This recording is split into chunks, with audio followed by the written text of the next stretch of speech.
আমাৰ এজন অসমীয়া ব্যৱসায়ী, অসমীয়া শিক্ষিত যুৱক পৱন হাজৰিকা। লখিমপুৰ জিলাৰ ধলপুৰৰ পৱন হাজৰিকা নামৰ এই যুৱকজন আচলতে গুৱাহাটীত ব্যৱসায় কৰিবলৈ আহি তেওঁ মৃত্যুক আঁকোৱালি ল'বলগীয়া হ'ল। মৃত্যু মানে সাধাৰণ মৃত্যু নহয়, এয়া আত্মহত্যা। এনেকুৱা আত্মহত্যাৰ ঘটনা আচলতে বহুত সংঘটিত হৈ থাকে, আত্মহত্যা হৈ থাকিব বা এইবোৰ কথা ওলাই থাকিব। কিন্তু আচলতে এই সকলোবোৰৰ মাজত আজি আমি আলোচনা কৰিবলগীয়া বিষয়টো হ'ল যে এজন অসমীয়া শিক্ষিত উঠি অহা উদীয়মান ব্যৱসায়ীয়ে আচলতে আত্মহত্যা কৰিবলগীয়া হ'ল বহিৰাগত বনিয়াৰ অত্যাচাৰ, মানসিক অত্যাচাৰৰ কাৰণে। এই বহিৰাগত বনিয়াৰ মানসিক অত্যাচাৰৰ কাৰণে যে আচলতে আজি আমাৰ এজন শিক্ষিত যুৱকে, শিক্ষিত উদীয়মান ব্যৱসায়ীয়ে যে আজি আত্মহত্যা কৰিব লগা হ'ল, তাৰ উত্তৰ আমাক চৰকাৰে দিব লাগিব যে কিয় কৰিবলগীয়া হ'ল। আজি তেখেতে পৱন হাজৰিকাই যিখন ছুইচাইড নোট লিখি থৈ গৈছে, সেই ছুইচাইড নোটত স্পষ্টভাৱে 3জন অনা অসমীয়া তেওঁৰ পূৰ্বৰ সহযোগী ব্যৱসায়ীৰ নাম উল্লেখ কৰিছে: অংকিত কুমাৰ, নিলয় আৰু বিকাশ চিচদিয়া। আজি চাব, গোটেই গুৱাহাটীখনত অসংখ্য কোচিং ইনষ্টিটিউট, আজি কিমান কোচিং ইনষ্টিটিউট ডেইলি বনি আছে তাৰ আমি হিচাপ দিব নোৱাৰো। কিন্তু কিমানটা কোচিং ইনষ্টিটিউটত আচলতে কোৱালিটি এডুকেশ্যন দিয়া হয়, কিমানটা কোচিং ইনষ্টিটিউটে ল'ৰা ছোৱালীক কোৱালিটি এডুকেশ্যন দিব পাৰে, সেই কথাটো কিন্তু আজিলৈকে আমি আলোচনা কৰা নাই বা কৰিবলগীয়া বিষয় বুলি ভবা নাই। বাৰু যিয়ে নহওক, গুৱাহাটীত যিমানসমূহ কোচিং ইনষ্টিটিউট আছে প্ৰায় ভাগৰে আচলতে ব্যৱসায়ীসকল, প্ৰায় ভাগৰে আচলতে মালিকসকল, প্ৰায় ভাগৰে স্বত্বাধিকাৰীসকল আচলতে বহিৰাগত। এই বাহিৰৰ পৰা আহি, দিল্লী, মুম্বাই, গুজৰাট, হাৰিয়ানাৰ পৰা আহি আচলতে তেওঁলোকে অসমত কোচিং ইনষ্টিটিউট চলাইছে।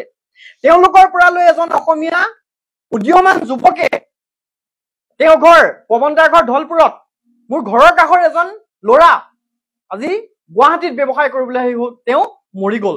চৰকাৰে কিয় ব্যৱস্থা গ্ৰহণ কৰা নাই? কিয় কেৱল এজন মানুহক গ্ৰেপ্তাৰ কৰি এতিয়ালৈকে বাকী 2জন মানুহক কাৰ সুৰক্ষাৰ কাৰণে তেওঁলোকে সেই বাকী 2জন মানুহক তেওঁলোকে সুৰক্ষা প্ৰদান কৰিব বিচাৰিছে?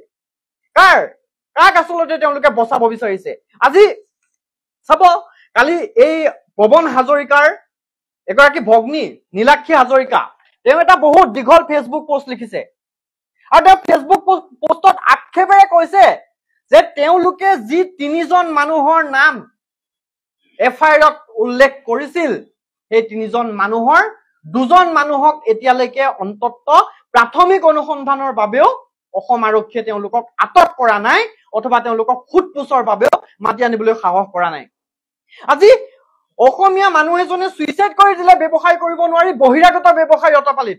গতিকে চৰকাৰলৈ আমি স্পষ্টভাৱে দাবী উত্থাপন কৰিছো যে অতি শীঘ্ৰেই, কেৱল 2জনেই নহয়, যদি এই চক্ৰটোৰ লগত আৰু কোনোবা জড়িত আছে, অতি শীঘ্ৰেই আচলতে কোনো প্ৰশ্ন নুসুধাকৈ তেওঁলোকক গ্ৰেপ্তাৰ কৰিব লাগে, যদি প্ৰকৃততে তেওঁলোকে দোষ কৰিছে।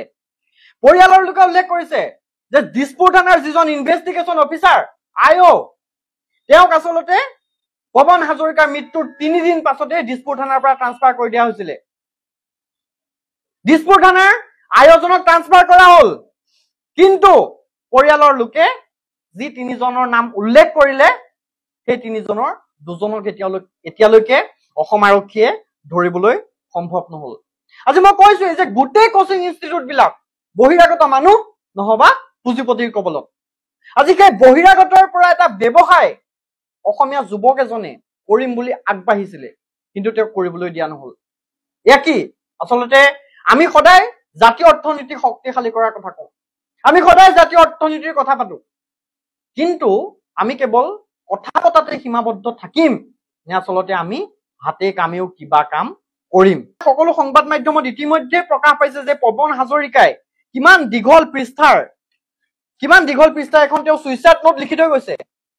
তেওঁৰ ছুইচাইড নোটৰ প্ৰতিটো বাক্যত আচলতে স্পষ্ট হৈছে কিদৰে আচলতে পৱন হাজৰিকাক আত্মহত্যা কৰিবলৈ বাধ্য কৰোৱা হ'ল, কিদৰে আচলতে পৱন হাজৰিকাই 2জন বহিৰাগত বনিয়াৰ অত্যাচাৰৰ ফলত তেওঁ আত্মহত্যা কৰিবলগীয়া হ'ল কিন্তু আজি তাৰ পিছতো যে অসম পুলিচ মনে মনে বহি আছে লখিমপুৰ জিলাৰ ধলপুৰৰ পৰা আহি তেওঁ প্ৰথমে নিজে কোচিং কৰিবলৈ আহিছিলে তাৰ পাছত তেওঁ ব্যৱসায়টোৰ লগত জড়িত হৈ পৰিছিলে আৰু সেই ব্যৱসায়টোৰ লগত জড়িত হৈ যেতিয়া তেওঁ ব্যৱসায়টো লাহে লাহে সফলতাৰ দিশে গতি কৰিলে লাহে লাহে তেওঁ যেতিয়া ব্যৱসায়টো কষ্ট কৰি তেওঁ যেতিয়া ব্যৱসায়টো অকনমান যেতিয়া ওপৰলৈ লৈ গ'ল তেতিয়া এই বহিৰাগত তেওঁ কাষেবাৰে থকা মানুহ কেজনৰ সহ্য নহ'ল আৰু সহ্য নহৈ তেওঁলোকে হত্যা কৰা নাই কিন্তু হত্যা কৰিবলৈ আত্মহত্যা কৰিবলৈ এই অসমীয়া যুৱকজনক বাধ্য কৰিলে আপুনি বিচৰা বাতৰি পাব কেৱল নিউজ 18 এপত নিউজ 18 এপ ডাউনলোড কৰিবলৈ স্ক্যান কৰক এই QR কোড গুগল প্লে ষ্টৰতো পাব এই নিউজ 18 এপ